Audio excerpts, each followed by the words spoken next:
پھر تو مارے جائیں گے نا. تو وہ 3 قسم کے لوگ کون ہیں؟ خدا نہ خواستہ ہم میں سے کوئی اس کیٹیگری میں آتا ہے تو آج سمجھ کے جانا ہے، توبہ کر کے. نمبر 1 نبی پاک فرماتے العاق لوالد، ماں باپ کا نافرمان قیامت کے دن میرا چہرہ نہیں. انڈرسٹینڈ، بڑا گناہ ہے. ماں باپ کی نافرمانی کرنے والے کو قیامت کے دن نبی پاک علیہ الصلوۃ والسلام فرما رہے میرا چہرہ بھی نہیں دیکھ سکے گا. اب ہم غور کریں، وہ لوگ جن کے ماں باپ حیات ہیں، خدا را اپنے ماں باپ کی قدر کی، ان کی دعائیں لیجئے. احادیث میں یہ بھی مضمون ملتا ہے کہ جن سے ان کے ماں باپ راضی ان سے ان کا رب راضی، اور جن سے ماں باپ ناراض ان سے رب ناراض. ایٹ اینی کاسٹ، کسی صورت میں بھی ماں باپ کو ناراض نہ. ماں باپ کی خدمت کیجیے اور ان کی دعائیں لیجیے. وہ ہستیاں ہیں جن کے بارے میں میرے آقا علیہ الصلوۃ والسلام فرماتے ہیں، جس کا مضمون ہے کہ جو اولاد اپنے ماں باپ کو محبت کی نگاہ سے دیکھے، just only for the gaze of love, صرف دیکھنے کی فضیلت بیان کر رہا ہوں، خدمت کا عالم کیا ہوگا. فرمایا جو محبت سے دیکھتا ہے اسے حج مبرور کا ثواب عطا کیا. عرض کی گئی حضور اگر کوئی شخص دن میں 100 بار دیکھے، کہ گھر میں ہی ماں باپ ہوتے ہیں، پیارے آقا فرماتے اللہ اکبر و اطیب، اللہ بہت بڑا اور پاک ہے. کوئی 100 بار بھی دیکھے تو اللہ 100 حج کا ثواب عطا فرماتا ہے. اتنی بڑی نعمت ہے ماں باپ. لیکن آج کا نوجوان، میری مائیں، میری بہنیں، میرے بھائی جو سن رہے ہیں مجھے، دنیا میں جہاں مجھے آپ سن رہے ہیں، ماں باپ کی قدر کریں. یقین جانیں، پوچھو ان سے جن کے ماں باپ چلے گئے، آج نہیں ہیں تو نہ ان کی خدمت کر سکتے ہیں، نہ ان کا دیدار کر سکتے ہیں، نہ ان کی برکتیں لے. یہ دعاؤں کا صاحبان ہے، یہ رحمتوں کا شامیانہ ہے. جس کے سر پر ہیں وہ قدر کریں، وہ دعائیں لے لیں، ورنہ یقین جانے بعد میں بہت یاد آتے ہیں. بچوں، جو ینگسٹر مجھے سن رہے ہیں، بعض اوقات جوانی کا جوش ہوتا ہے، بندہ کہتا ہے ماں باپ کے لیے ٹائم نہیں ہے. نہ کرے ماں باپ کو وقت. ایک اور بات بتاتا چلوں، میرا موضوع یہ نہیں ہے ورنہ تو میں اسی ٹاپک کو پورے بیان میں کنکلوڈ کرتا، لیکن ایک اشارہ دے دیتا ہوں. جب بندہ بڑی عمر کا ہو جاتا ہے نا، بوڑھا ہو جاتا ہے، تو بیسیکلی یوں سمجھے دوسرے لفظوں میں وہ بچہ ہو جاتا ہے. ایک سائیکل آف لائف ہے. اب وہی حالت اس کی ہو جاتی ہے کہ اس کی انڈرسٹینڈنگ لیول تھوڑا سا نیچے ہو جاتا ہے، لسننگ پاور تھوڑا سا ڈیفیکلٹ ہو جاتا ہے، اس کو کچھ باتوں کو 2-3 بار سن کر سمجھنا پڑتا ہے. تو اگر آپ کے والدین اس ایج پر پہنچ گئے ہیں اور وہ آپ سے کسی بات میں ریپیٹ کرتے ہیں کہ بیٹا کیا کہا سمجھ نہیں آیا، ذرا اونچا بولو سنائی نہیں دے رہا، انڈرسٹینڈنگ پرابلم ہو رہا ہے، اس میں اریٹیٹ نہیں ہونا ہے، اس میں تکلیف یا آپ محسوس نہیں کرنی ہے، بلکہ آپ اس کو انجوائے کریں.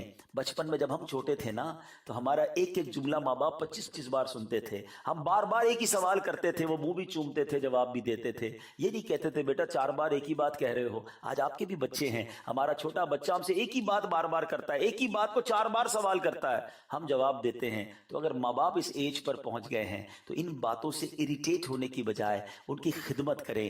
خدا کی قسم نصیب والے ہیں وہ بچے جن کو ماں باپ کی خدمت کا موقع مل رہا ہے. اگر آپ کا مال کسی وجہ سے آپ کے ماں باپ پر خرچ ہو رہا ہے تو یہ آپ کے پیسوں کا نصیب ہے کہ اللہ نے یہ دن دکھایا، ان پر میں خرچ کر رہا ہوں جنہوں نے ساری زندگی مجھ پر خرچ کیا، ان کا ہاتھ پکڑ رہا ہوں جنہوں نے ساری زندگی ہاتھ پکڑ کر چلنا سکھایا. جن کے ماں باپ حیات ہیں وہ اپنے ماں باپ کی قدر کیجئے، کیونکہ جو ماں باپ کا نافرمان ہوگا، سرور کائنات علیہ الصلوۃ والسلام فرماتے ہیں بروز قیامت وہ میرا چہرہ بھی نہیں. the second personality یا کیٹیگری کون؟ نبی پاک فرماتے تارک، میری سنت کا ترک کرنے والا قیامت کے دن میرا چہرہ نہیں. آج انفارچونیٹلی کتنی سنتوں پر ہم عمل کریں، میلاد تو مناتے ہیں، بڑی اچھی بات ہے، منانا چاہیے، لیکن سنتوں پر پریکٹیکلی عمل کتنا ہے؟ نبی پاک علیہ الصلوۃ والسلام کے فٹ اسٹیپ کو کتنا فالو کرتے ہیں؟ آج تو ہمارے کچھ الگ سے گولز بن گئے ہیں، ہماری کچھ الگ پریورٹیز ہیں، ہم تو کسی اور کو فالو کرنے لگ گئے. فلاں کا کوئی فین ہوتا ہے، فلاں کے اسٹائل کو اپناتا ہے، اس کے انداز گفتگو کو اپناتا ہے، زندگی اس جیسی گزارنا چاہتا ہے. آپ جس کسی سے بھی محبت کرتے ہیں، میں آپ سے پوچھنا چاہتا ہوں کوئی دنیا میں ایسا ہے کہ آپ پیدا نہ ہوئے ہوں اور آپ کے آنے سے پہلے وہ آپ کے لیے راتیں جاگتا ہو، آپ کے لیے آنسو؟ جی ہاں، میں اور آپ پیدا نہیں، 1450 سال پہلے میرے آقا سجدے رات بھر آنسو بہاتے ہیں کہ اللہ میری امت کی، ہمیں یاد کرنے والے، ہمارا خیال رکھنے والے، اگر ان کی سنت پر عمل نہیں کریں، ان کے طریقہ کار پر زندگی نہ گزاریں تو کس کے طریقہ کار پر تو یاد رکھیے گا سنت سور رہ کر زندگی ہے. آج کل ایک عجیب فینومینا، ایک عجیب مائنڈ سیٹ لوگوں کو دیا جا رہا ہے، یار سنت ہی ہے نا، فرض تو نہیں ہے، ٹھیک ہے چھوڑ دو. نہیں جناب، سرکار علیہ الصلوۃ والسلام کے عاشق کے لیے سنت بھی بہت کچھ ہے. اور یہ سنت کدھر لے جاتی ہے؟ سنو، میرے آقا فرماتے ایک طرف تو فرمایا کہ سنت کا ترک کرنے والا میرا چہرہ نہیں دیکھ سکے گا، اور ایک جگہ فرماتے ہیں سرور کائنات علیہ الصلوۃ والسلام جس کا مضمون ہے جس نے میری سنت سے محبت کی اس نے مجھ سے محبت کی، اور جس نے مجھ سے محبت کی کانا معی فی الجنہ، وہ جنت میں میرے ساتھ ہو. It's up to you which road you want to be with that. کس روڈ پہ جانا چاہتے ہیں آپ؟ کہ آپ اس روڈ کو اس زندگی کے طریقے پر عمل کرنا چاہتے ہیں کہ جو نبی پاک کا معاذ اللہ چہرہ بھی نہ دیکھ سکے، اس طرح کا لائف کہ جناب سنتوں سے بالکل دور، یا وہ زندگی گزارنا چاہتے ہیں کہ نبی پاک اپنے ساتھ جناب تیسرا وہ شخص جس کے بارے میں نبی پاک علیہ الصلوۃ والسلام فرماتے ہیں جو قیامت کے دن پیارے آقا فرماتے ہیں سامنے میرا ذکر اور ایک امتی ہونے کی حیثیت ہے، نبی پاک کا غلام ہونے کی حیثیت سے پیارے آقا علیہ الصلوۃ والسلام کا حق ہے ہم پر کہ امتی ان پر درود پاک پڑھ. خدا را اپنی زندگی میں درود پاک کو شامل کرتے اٹھتے بیٹھتے درود پاک پڑھتے رہا کریں. اللہ پاک مجھے بھی پڑھنے کی عطا فرمائے، آپ کو بھی نصیب. آئیے مل کر محبت کے ساتھ با آواز بلند درود پاک پڑھیں. صلو علی الحبیب صلی اللہ تعالی علی محمد صلی اللہ علیہ وسلم. اللہ پاک نے ایک ایسی شخصیت، ایک ایسی پرسنالٹی، ایک اتنی بڑی نعمت ہمیں عطا فرمائی ہے نبی پاک علیہ الصلوۃ والسلام کی صورت میں کہ آپ کا دنیا میں کوئی ثانی نہیں، آپ جیسا دنیا میں کوئی نہ کبھی آیا نہ آئے گا. ایک بار خود نبی پاک علیہ الصلوۃ والسلام نے حضرت جبریل امین سے، یاد رہے جبریل امین وہ ہے حضرت آدم علیہ الصلوۃ والسلام سے لے کر ہمارے آقا علیہ الصلوۃ والسلام تک ہر نبی کے پاس حاضر ہوا. جبریل امین سے نبی پاک نے سوال کیا جس کا مضمون ہے کہ جبریل یہ تو بتاؤ تم نے سارے جہان دیکھے، دور دیکھ، کیا مجھ جیسا کہیں اور بھی؟ اللہ اکبر، یہ کتنا ریلیونٹ کوسچن ہے. This question is not for this امہ. جب سے کائنات بنی اور اب نبی پاک آخری نبی ہیں، فرماتے ہیں جبرائیل بہت سو سے ملے، ساری دنیا دیکھی، مجھ جیسا کوئی دیکھا؟ جبریل امین نے جو جواب دیا نا، میں اس جواب کو چاہتا ہوں میں نثر میں نہیں بلکہ آپ کو ایک شعر میں سناتا ہوں. سیدی اعلیٰ حضرت امام اہل سنت کمال کی شخصیت ہے، پوری حدیث کو ایک شعر میں کیسے قلم بند کرتے ہیں. کہتے ہیں یہی بولے سدرا والے چمنے جہاں کے تھالے. سدرا پہ کون رہتے ہیں؟ جبریل امین علیہ الصلوۃ والسلام. کہتے ہیں یہی بولے سدرا والے چمنے جہاں کے تھالے، سبھی میں نے چھان ڈالے تیرے پائے کا نہ پایا، تجھے یک نے یک بنایا. یا رسول اللہ آپ جیسا اس دنیا میں کوئی نہیں آیا، کیونکہ رب نے آپ جیسا دنیا میں پھر کسی کو نہ بنایا. ایک اور جگہ سیدی اعلیٰ حضرت لکھتے ہیں وہ خدا نے مرتبہ تجھ کو دیا، نہ کسی کو ملے نہ کسی کو ملا، کہ کلام مجید نے کھائی شہا، تیرے شہر و کلام و بقا کی قسم، تیرا مسند ناز عرش بری، تیرا محرم راز روح امی، تو ہی سرور ہر دو جہاں ہے شہا، تیرا مثل نہیں ہے خدا کی قسم. اللہ نے اپنے حبیب کو با کمال بنایا، ایسا بنایا سبحان اللہ. ایک اور جگہ سیدی اعلیٰ حضرت لکھتے ہیں خامہ قدرت کا حسن دستکاری واہ واہ، خامہ قدرت کا حسن دستکاری واہ واہ، کیا ہی تصویر اپنے پیارے کی سواری واہ واہ. نبی پاک علیہ الصلوۃ والسلام کی شان ہم کیا بیان کریں، اور جب خاص طور پہ نبی پاک کے میراکلز کی بات کی جائے، معجزات مصطفیٰ صلی اللہ تعالی علیہ وسلم کی بات کی جائے، جب سنے ایمان تازہ ہو جاتا ہے. یاد رہے ہر نبی علیہ الصلوۃ والسلام کو اللہ نے معجزہ دیا، نبوت کے اظہار کی دلیل کے لیے معجزات عطا کیے. مگر نبی پاک علیہ الصلوۃ والسلام کی شان دیکھیں کہ حضرت آدم سے لے کر پیارے آقا علیہ الصلوۃ والسلام سے پہلے تک جتنے انبیاء گزرے، ان سب کو جتنے معجزات دیے گئے، نبی پاک کو ان سب کا مجموعہ عطا فرمایا، ٹوٹل آف دیٹ. اور صرف وہی نہیں بلکہ کچھ ایکسکلوسیو نبی پاک کو خاص طور پر کچھ ایسے معجزات دیے جو اس سے پہلے کسی کو نہیں دی.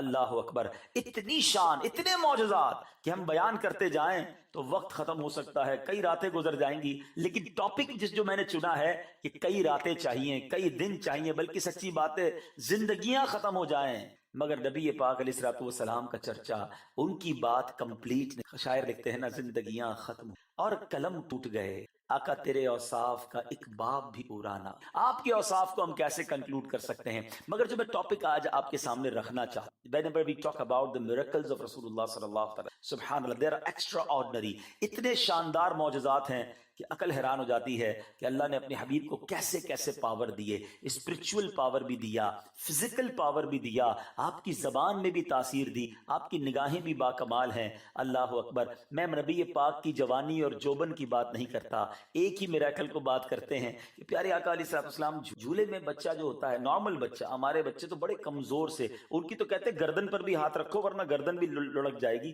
ذرا بڑا کمزور سا ہوتا ہے بچہ، ٹھیک ہے نا. حضرت عباس رضی اللہ تعالیٰ عنہ نبی پاک علیہ الصلوۃ والسلام کے چچا ہیں، یہ بعد میں ایمان لائے.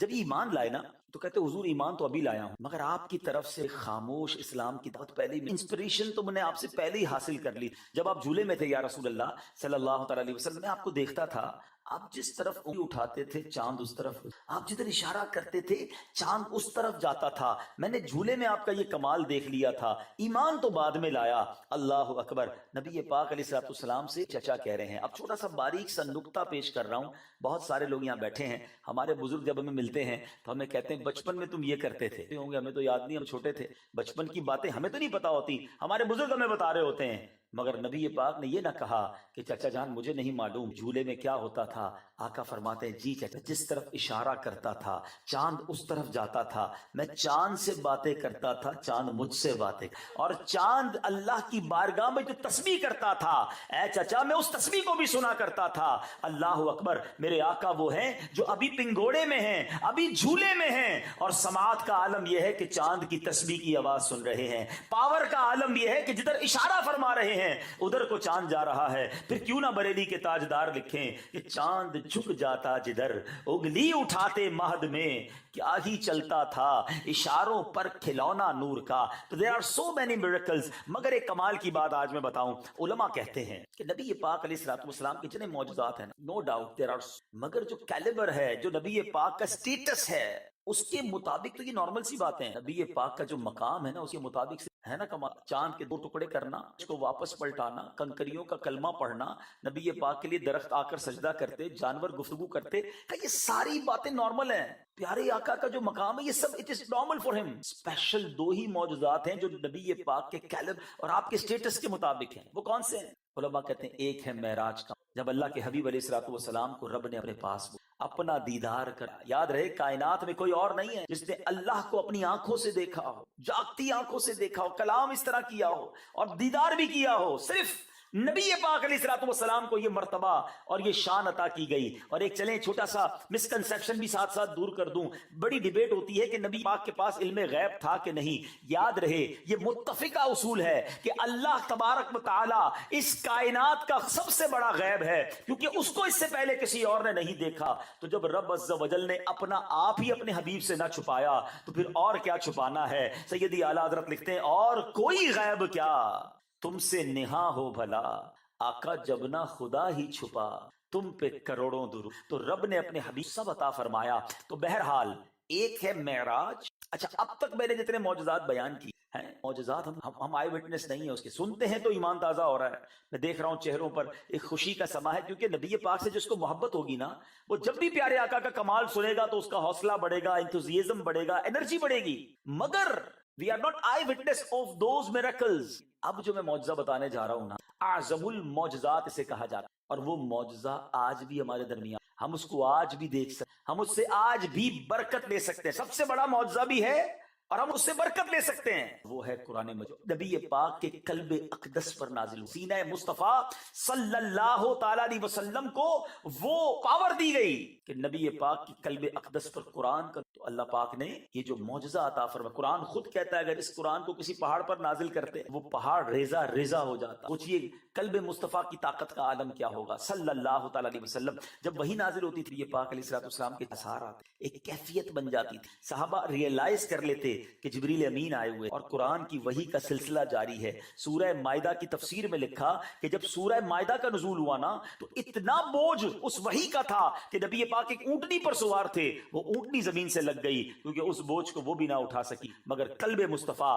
صلی اللہ تعالی علیہ وسلم کو اللہ نے یہ برکت عطا فرمائی. تو بہرحال قرآن آج بھی ہمارے، یہ معجزہ تو ہم دیکھ سکتے ہیں نا، اس کو تو انڈرسٹینڈ کر سکتے ہیں، مگر نہ قرآن ریئلائز، نہ قرآن خدا را ایسا قرآن کے بغیر زندگی. آج بہت سارے جتنے بیٹھے ہیں بھائی بیٹھے ہیں، میری بہنیں پردے میں بیٹھی ہیں، سب کے پاس موبائل فون ہوتا ہے اور ہمارے موبائل میں ڈفرنٹ سافٹ ویئرز ہوتے ہیں. And some time we open software daily so many times, 40 بار 50 بار 100 بار موبائل میں سافٹ ویئر کھول رہے ہوتے ہیں. اگر آپ سے بتائیں لاسٹ کو کے پاس یہ جواب ہوگا کہ لاسٹ رمضان میں. اچھا اب کب قرآن اوپن کریں گے نیکسٹ؟ اچھا قرآن کا استعمال ہے ہمارا بڑا زبردست. وہ کیا ہے؟ جب نئی کا کاروبار کھولنا ہے، نئی دکان لینی ہے، نئی فیکٹری لگانی، قرآن خوانی کا ادھر ایک نیا قرآن خرید کر ادھر برکت کے لیے رکھنا ہے. جیسے ہی نیا گھر بنے گا اس میں قرآن خوانی ہوگی، قرآن رکھ دیں گے.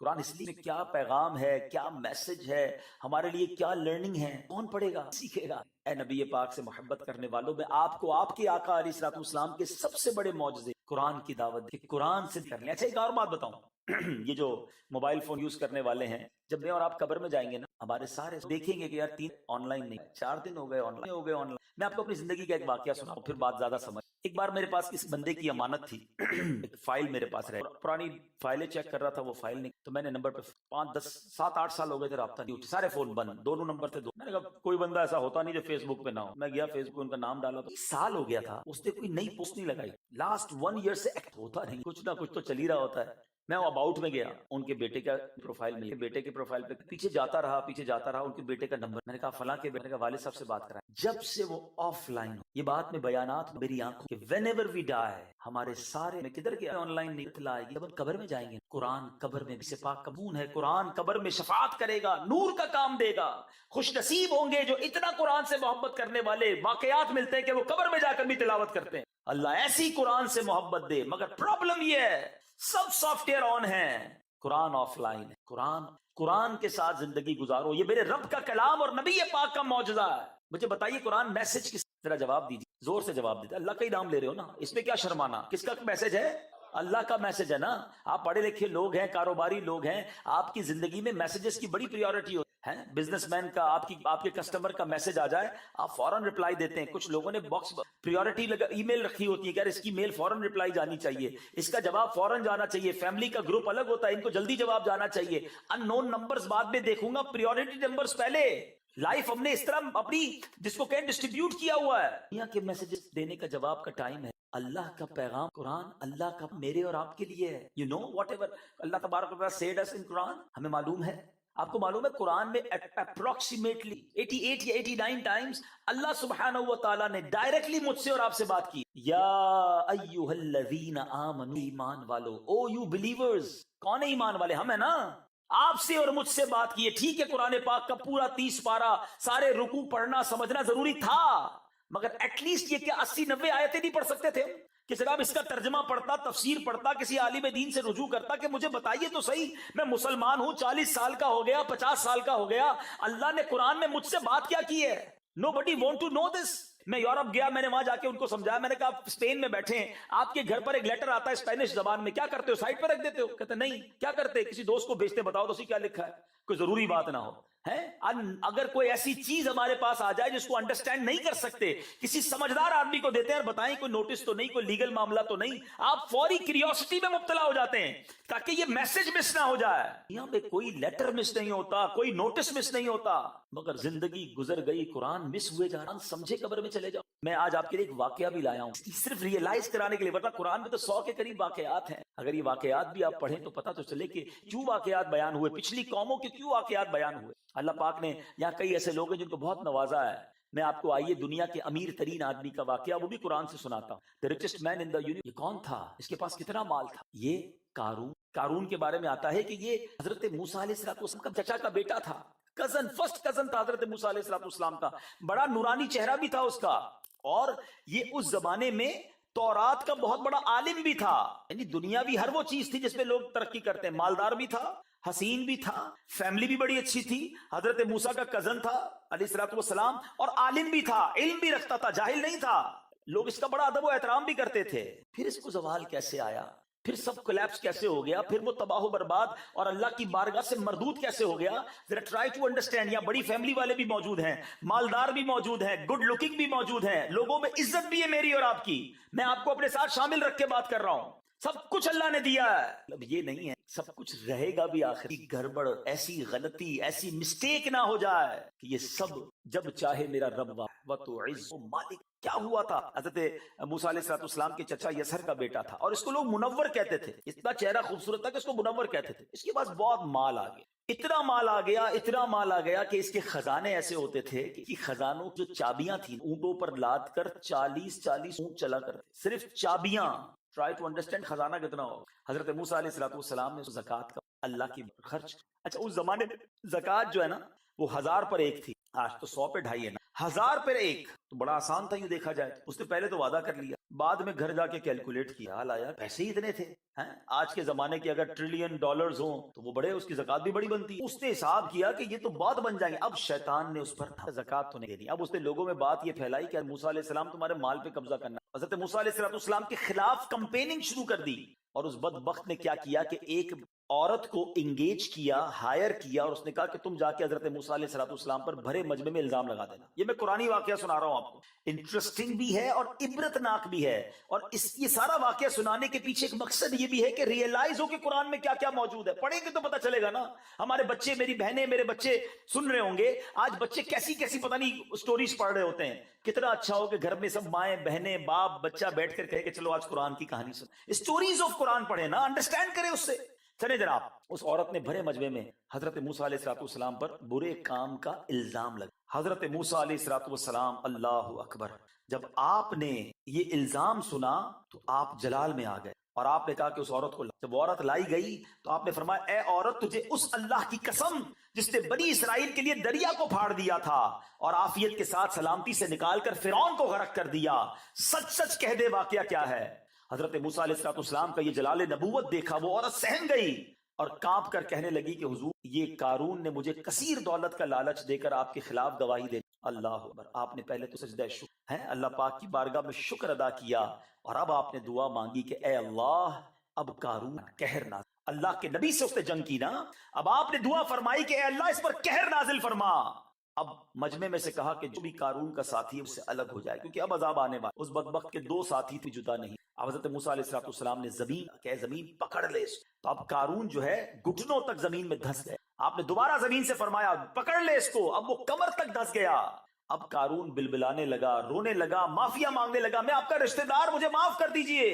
اور وہ جو لوگ تھے نا جو اس کے ساتھی تھے، وہ کہتے ہیں اس لیے دھسا رہے ہیں حضرت موسیٰ علیہ السلام کہ اس کا خزانہ آپ رکھ. اللہ اکبر. اللہ کے کو کیا ضرورت ہے خزانہ، آپ نے دیا، اور یہ خزانہ جو ہے وہ بھی زمین میں اس کے ساتھ غرق. اور روایتوں کا مضمون ہے کہ یہ قیامت تک قارون، یہ واقعہ سورہ قصص کے اندر تفصیل کے ساتھ ہے میرے، یہ واقعہ قرآن کا واقعہ قرآن ہے کہ مال بہت زیادہ مل جانا، اس مال کا حق ادا کر اللہ کی بارگاہ میں مجھ پر اور آپ پر لازم قرار دیا. یا ان لوگوں کے بھی درس ہے کہ جو زکوٰۃ تو دیتے ہیں مگر زکوٰۃ کو بھی بوجھ سمجھ رہے ہوتے ہیں. جناب بہت پیسے دیں گے، 2-2.5 کروڑ روپے زکوٰۃ بنتی ہے، کیسے نکالوں، رمضان آ گیا. اللہ کے بندے، اللہ نے 100 کروڑ اس کو رب نے دیا، زکوٰۃ دینے میں پرابلم ہے لوگوں کو، ورنہ یہ مال کسی کام کا نہیں، یہ عذاب بن جائے گا. یہ قارون کا خزانہ یہ بتاتا ہے کہ خزانہ بہت بڑا ہو لیکن وہ عذاب بھی ساتھ لے آتا ہے اگر اس کا حق ادا. دوسری بات اس بات سے پراؤڈ نہ کریں. اللہ نے اگر کچھ بنا دیا ہے نا، کوئی موقع مل گیا ہے، کوئی مقام مل گیا ہے، تو یہ دیکھیں کیا نہیں تھا اس کے پاس، فیملی بھی، خوبصورتی تھی، پیسہ بھی تھا، علم بھی تھا، عزت بھی تھی. یہی تو چاہیے ہوتا ہے دنیا میں، سب کچھ تھا. لیکن جب اس نے اللہ کے نبی کی بات نہ مانی، تکبر چلا گیا. آج قارون کا نام لیتے ہیں تو عبرت کے طور پر لیتے ہیں. ایسا نہیں مشہور ہوتا کہ بہت امیر آدمی تھا، بڑے مزے والی زندگی تھی. دھس رہا ہے اس وقت بھی، میں بیان کر رہا ہوں، وہ زمین میں دھس رہا ہے. یاد رکھ، کبر اللہ کو عاجزی والا زندگی بھی مل جائے، ہمیشہ یہ یاد رکھنا یہ رب نے دیا ہے نا، وہ جب چاہے واپس. بزرگ بیٹھے پوچھیں ان سے، ہم نے پل میں امیروں کو کنگال ہوتے دیکھ، زکوٰۃ دینے والوں کو زکوٰۃ لینے والا ہوتے دیکھا. یہ کب چلی جائے پتہ نہیں نعمت، جب تک ہے شکر ادا کریں. اور قرآن میں کتنا خوبصورت وعدہ ہے، لَإِن شَكَرْتُمْ لَأَزِيدَنَّكُمْ، تم میرا شکر ادا کرو میں اور عطا. کیسا کریم ہے میرا مالک، بس شکر ریکوائرڈ ہے. شکر ادا کریں، میں کو دیا ہے میرے، اور اللہ پاک مال دے، صدقہ خیر، زکوٰۃ ادا کریں، اور غریبوں سے ملاقات، میل ملاپ رکھیں. یہ فیل نہ کریں کہ میں اب سپیریئر ہوں اور یہ غریب ہے، یہ تو نارمل آدمی ہے، میں بہتر ہوں. نہیں، یہی تو کہا تھا شیطان نے. واٹ از دا اس کا کرائم کیا تھا شیطان کا؟ کیا کہا تھا اس نے حضرت آدم علیہ السلام کو دیکھ کر؟ انا خیر من، میں اس سے بہتر ہوں. خلقتنی من نار وخلقتہ من، تو نے مجھے تو آگ سے بنایا، اس کو مٹی سے بنایا. ذرا غور کیجئے، شیطان جنت کا خزانچی تھا، معلم الملکوت، فرشتوں کا استاد تھا، زمین کے چپے چپے پر اس نے سجدے کیے تھے، عبادت میں اپنا ثانی نہیں رکھتا تھا. Just only once he made تکبر proud. And what happened؟ ہوا کیا؟ راندہ درگاہ مردود، قیامت تک کے لیے سارا چہرے کا نور چھین لیا گیا. شیطان ایک ایگزامپل ہے میرے اور آپ کے لیے. اس نے زندگی میں ایک بار کہا انا خیر من، اور آج ایسا لگتا ہے ہم محسوس ہی کروا رہے ہوتے ہیں اس سے بہتر. یہ ملازم ہے، یہ غریب ہے، یہ اس کا رنگ بھی سانولا ہے، کپڑے بھی میلے ہیں اس کے. ہم کہتے نہیں ہیں کہ میں بہتر ہوں، مگر سچ بتاؤ میرا اور آپ کا ایٹیٹیوڈ کیا ہوتا ہے؟ خدا نہ خواستہ تکبر کرنا اللہ سخت. اللہ مجھے اور آپ کو عاجزی عطا فرمائے. اللہ نے پیسے دیے، اللہ نے علم دیا ہے، اللہ نے طاقت دی ہے، اللہ نے مقام دیا، اللہ نے دیا ہے. کچھ بھی نہیں ہوں میں، میری کوئی اوقات نہیں ہے. تو اپنے سے کمزور لوگوں کے ساتھ بیٹھیں، کھانا کھایا کریں، اٹھے بیٹھا کریں، اور انہیں فیل کروائیں کہ آپ اپنے آپ کو سپیریئر نہیں سمجھتے. یہاں تو حال یہ کہ برابر میں بیٹھنا پسند نہیں کرتے، بٹھاتے نہیں. میرے برابر میں کیسے بیٹھ کے؟ ادھر بیٹھو، ملازمین ادھر بیٹھے، کھڑے ہو کے بات کرو، بیٹھ کے بات نہیں کرو. پھر تکبر کس شے کا نام ہے؟ مجھے بنی اسرائیل میں ایک شخص تھا بڑا اتنا عبادت گزار کہ وہ جدھر جاتا اس کے ساتھ بادل چلتے، اتنی نیکیاں تھیں. تو ایک بار ایک گناہگار شخص سوچا یار یہ نیک ہے، میں اتنا فرق دیکھے، ڈفرنس آج کی ساری شرم، اس نے لگا اتنا گناہگار ہوں، اتنا نیک آدمی ہے، اس کے پاس جا کے بیٹھ جاؤں گا، اس پر جو رحمتیں برس رہی ہیں میرا بھی انٹینشن ریپنٹنس توبہ کی نہیں تھی. وہ جا کے اس کے برابر میں بیٹھ، جب وہ بیٹھ گیا تو وہ نیک آدمی تھا، حالانکہ شیطان نے حملہ کیا تھا، کب زمانے کے گناہگار میرے برابر، اٹھو کھڑے ہو کے جاؤ یہاں سے. جب کھڑا ہوا تو آپ جانتے ہیں کیا